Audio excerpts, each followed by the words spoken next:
Hey, what's up, everyone? This is Rattlehead coming at you guys with a brand new video. And I wanted to get right into the topic of today because I just got home right now from EVO 2025 in Las Vegas. It was a lot of fun. I'm exhausted, but I wanted to just kind of just jump in and talk to you guys real quick because, first of all, I wanted to acknowledge the people who made this possible anyway. I was not going to EVO this year at all, and it turned out to be this whole awesome event, and what a great experience it was.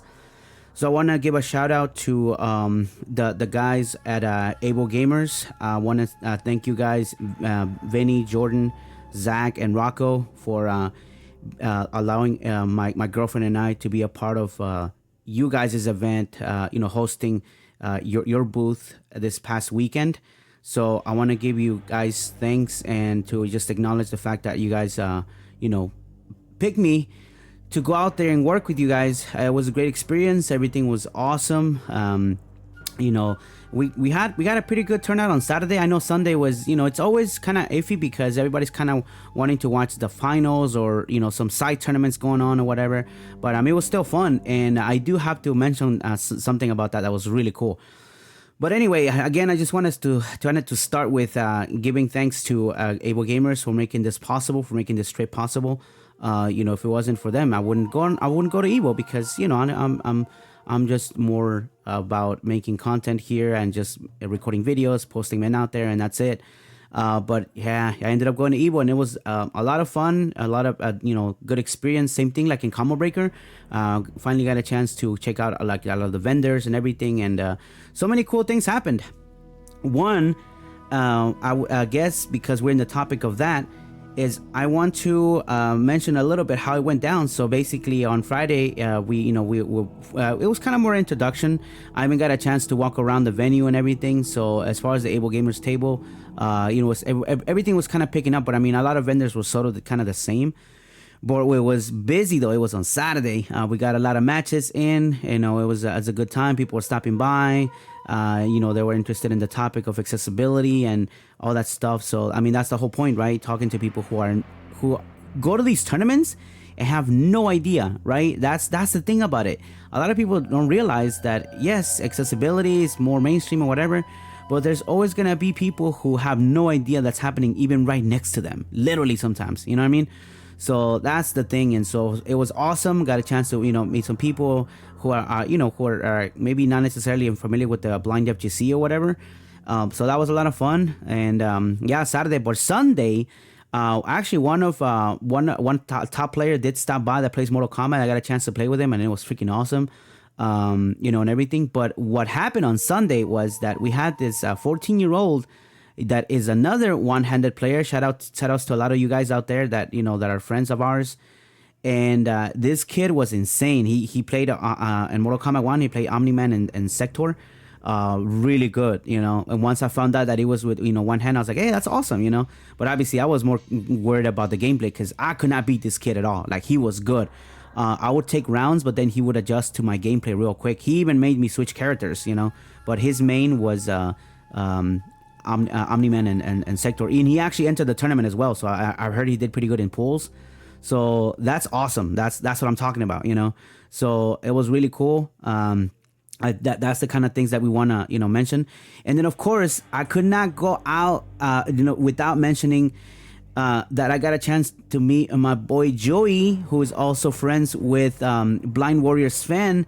Got to meet both of those guys this weekend, and I did post a picture on my Twitter, and so I did tag them and everything because it was so cool getting to meet them. And specifically with Blind Warrior Sven, I want to take the time. This dude did something that, why would you do this to somebody you don't even know, like in person yet? You know what I mean? And so what it is so he hooked me up.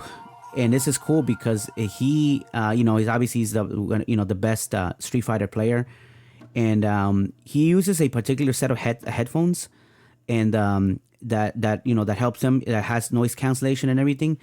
And I guess he planned it, or I don't know how it went down. But this weekend he goes up to our table, and we played a little bit as well. We did play some Mortal Kombat, but of course I switched it to Street Fighter for him. and I got wrecked in Street Fighter because he is the Street Fighter player in the blind FGC, and he hooked me up with the his headset his Sony headset that he actually used to use on his streams. He just got a new pair this past couple of months ago, and so he was like, "Hey, why not? I want to give it to somebody who could use it, who goes out to these events, and who needs noise canceling." And dude, that is like one of the coolest things. So again, Blind Warrior Sven, if you're watching this, dude, again, I told you in person. But I still the same thing. I'm the same in person as I am in the video, so nothing's changing. But I want to say thanks again, dude. Just wanted to give you credit and for it to be archived, to be documented. So I'm gonna be putting that to use for sure, especially at offline events. So again, thanks a lot, man. I really appreciate it. But yeah, that's basically what happened. The other thing that happened that was, of course, a highlight is, you guys know me, that I'm all about Mortal Kombat, right? So, of course, I had to check out the Mortal Kombat Legacy collection, and they had a Mortal Kombat Trilogy, the PlayStation 1 version, on display for us to check it out. And thankfully, I went there Friday because Saturday and Sunday was packed. They were doing a lot of interviews and stuff, and I even got kicked out at some point too. They were like, "Hey man, we're about to do something with ketchup and mustard. Basically, get the hell out," kind of thing. So but on Friday I got a chance to sit to play with it. I wasn't able to connect my headset, so I just use like the external speakers that were hooked up and stuff. And so the game feels smooth. A lot of people were asking me questions, like when I posted on my Twitter channel, on my Twitter page. But the main thing is that I'm confused, dude, because I thought I heard the music being put back to normal, like like the like how it is in UMK3, like, because the PlayStation 1 version, what it is a lot of the UMK3 music is slowed down. I don't know why they did it like that, but that's how it is. So to this day, I'm still confused, and somebody can put in the comments. I know that a lot of content creators recorded footage. But in some sections it was the original music, and some other ones were not. So I wonder if it kind of goes back and forth, or remember that the event was so loud that it's kind of really hear it. So don't count me on that. But as far as like a lot of fixes, I'm sure at this point you guys already saw a lot of interviews that they said that they did fix a lot of things, like the Shang Tsung morph, where you would morph into a character and it would take like 5 or 6 seconds to continue the match. Of course, that's like annoying. And they took away a lot of the loading times, right? So that's another thing that they did as well. A lot of fixes and everything. So they are listening to the fans. So that's pretty cool. I got to talk to them a little about some accessibility, but and we were talking with this we're talking about this with the Able Gamers crew, that it sometimes you feel like the message doesn't go through unless you actually literally show them as to what you're talking about. Because I even told them, hey, I work with NetherRealm Studios in on the latest title, and I wanted to talk to you guys about accessibility and stuff like that. And of course they were like, yeah, that's something that we thought to look into, and we're gonna see if there's any options or whatever. And I'm like, hey, I did explain to them about the whole idea of having a screen reader using the PlayStation, Xbox, and even PC. A lot of people have all that kind of stuff in there. So I always try to use TTS, or text to speech, because that's how they know it. But we know that for us it's screen readers. So I can't guarantee if anything's gonna be there or not. All I could do at this point is just tell them, because it essentially, we're at the point that it's a finished product, right? So they couldn't do anything about that. So it's basically, that's how it was. But again, I did get a chance to talk to them. So and I spent some time in there playing the game, and of course I already know how it feels like, how it plays and everything.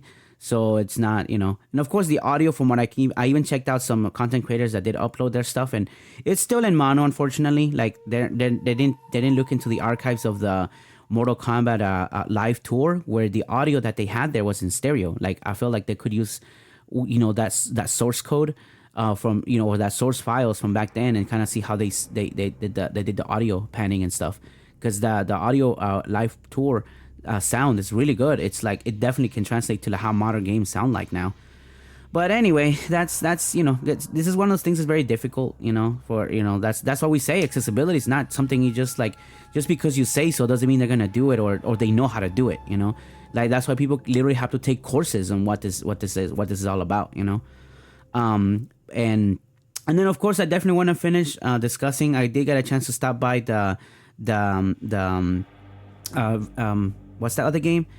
first, let me talk about 2XKO, because 2XKO was another thing. I know that people are asking for me to, be sure to tell them about this and this and that. And, I did send people direct messages and like, hey, give me some ideas. What do you guys think? Blah, blah, blah, And so, yeah, definitely talk to them about that. And we spent actually a long time with Ray. He's one of the, but he's more in the PR side. But, the direct devs were not around.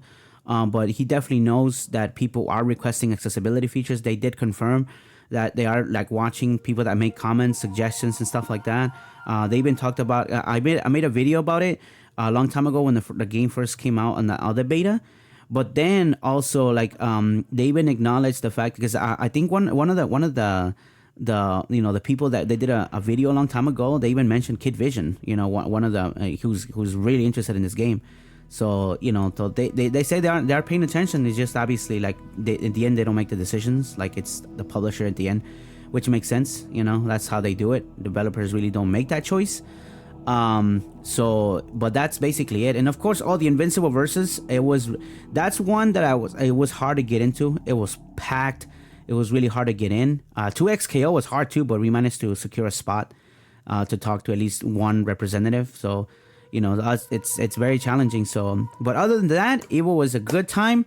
I got to hang out with people and meet Blind Boris Smith and Joey in person, and of course I even got Unruly. You guys know him from the Yo video games. One of Maximilian's friends. He always says hello to me whenever we go to these events, so he's cool. And of course, I definitely want to finish with. I did post this on my social media. I got to meet Carrie Hoskins, the original Sonya Blade, on the Mortal Kombat Legacy section, and it was so cool how. When I approached her, she was like, "Hey, how's it going?" Blah blah. Blah. Hey, you work with NetherRealm Studios, right? And I was like, "What the hell?" So she's like, "Yeah, I was told that you now have history at Mortal Kombat." And I was like, oh man, that's so cool that you get to that. She was like, yeah, we talk to each other, kind of stuff like that, So it was cool. And then one of the, it was a funny moment too. She saw, cause they used my phone to take our picture, and she was like, I want to steal your phone case, So she was, she's very friendly. She's really awesome. But so I thought that was a really cool moment, this weekend. So a lot of fun. We had a good time. A lot as far as the Able Gamers guys, all of us are in different hotels, so it was a little difficult to really hang out as much. But hopefully, not, if anything does happen in the future, like I would prefer like if we can stay in the same hotel, because I want to hang out with everybody, But it is hard, because then once I'm in the same hotel, I can literally walk to your to your room, like on whatever floor you're in or whatever. So that's the thing. But stuff like that, just it's like whatever kind of thing, right? The main thing is that we worked together, we got together, we partnered, and the feedback that we got and everything was so cool. And then of course, getting to work with all the guys from the Able Gamers crew, it was really, really awesome to really see how they do it, right? And how I was there basically if whatever they needed or whatever they needed me to do, whatever, then I was down, and they were like, hey, just play, and beat everybody up basically, But it was, my goal is to also give, represent the blind community. Well, not. I guess it just happens by nature, right? That once you're there, you do represent, I guess. But I mean, I was just there, just do what I do all the time, So if people feel that I represent them, hey, cool. If not, then I understand that as well, I'm not here to speak for everybody, and we do what we can with the platforms that we got, So again, shout outs to Able Gamers, shout outs to Blind Warrior Sven, and Joey, and everybody else who I met throughout the weekend, and it was so cool. So thank you guys for listening to me ramble at this point. It's been it's a long video, but I wanted to make sure that we cover that stuff. So anyway, with that said, this is Rattlehead. Thank you guys so much for listening to everything that I have to say. For those who made it this far into the video, thanks a lot, and I'll see you guys next time on the next video. We're gonna be back creating more content, and especially when Mortal Kombat Legacy Collection drops, we're gonna be all over that. So anyway, with that said, you guys have a good one. This is Rattlehead signing out. Peace.